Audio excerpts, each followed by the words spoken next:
প্রথম কথা হলো যে ঢাকা 12-তে আমরা একটা সুন্দর ঢাকা 12 করতে চাচ্ছি। কয়েকটা কথা এসে গেছে।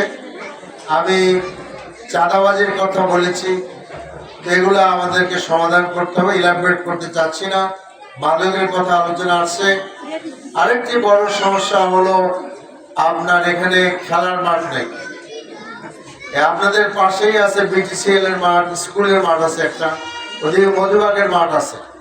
এই মাঠগুলা যেগুলো আছে শিল্পাঞ্চলে আছে, কিছু সরকারি মাঠ আছে, আমাদের ওই অন্য এলাকায় কিছু মাঠ আছে। অপটিমাম ইউজেস অফ দিস মানে ফিল্ডের আমাদের করতে হবে।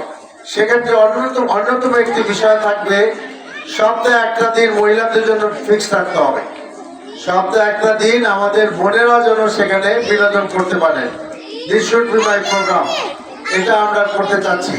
এবং আমাদের বহু এলাকায় কমিউনিটি ফ্যাসিলিটি নাই, বিশেষ করে শিল্প অঞ্চলে কোনো কমিউনিটি সেন্টার নাই। সেখানে এগুলোর ব্যবস্থা কিভাবে করা যায় দেখতে হবে। এবং আমরা শিল্পাঞ্চলে আপনাদের এখানে তো একটা হাসপাতাল আছে বেসরকারি, যেতে পারেন সেখানে আপনারা, কিন্তু শিল্পাঞ্চলে বেসরকারি হাসপাতাল আছে, সরকারি নাই। একটা ছোট্ট হাসপাতাল আছে, এটাকে আমরা বড় করতে চাচ্ছি।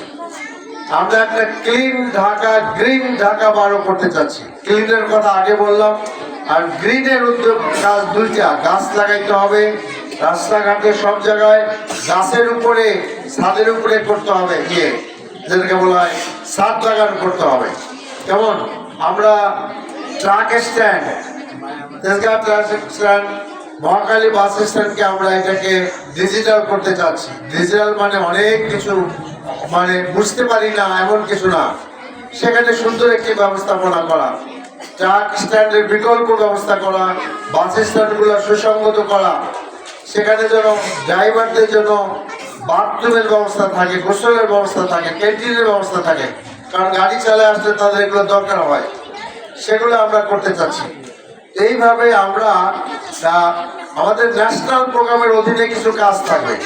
তার মধ্যে আবাসন একটা জিনিস, স্বল্প আয়ে আবাসনের ব্যবস্থা আমরা স্বল্প খরচে করতে চাচ্ছি, বিনা পয়সায় না।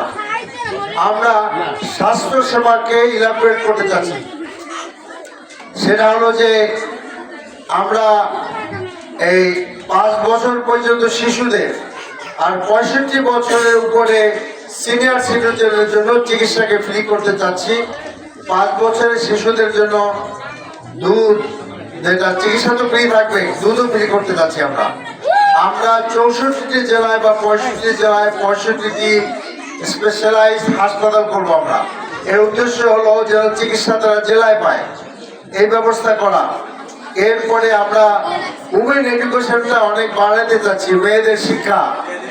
এই আমাদের Eden college, home economics college, মদ্রাসা কলেজ, এইখানে 3টা মিলে একটা উমেন ইউনিভার্সিটি করার পরিকল্পনা আমাদের আছে।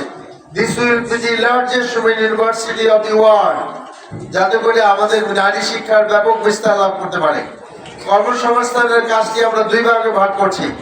একটা হলো শিক্ষিত জনগোষ্ঠী, শিক্ষিত আপনার ছেলেমেয়েরা, প্রতি আপনার ফিনান্সিয়াল ইয়ারে হাজার হাজার ছেলেমেয়েরা জব মার্কেটে আসতেছে।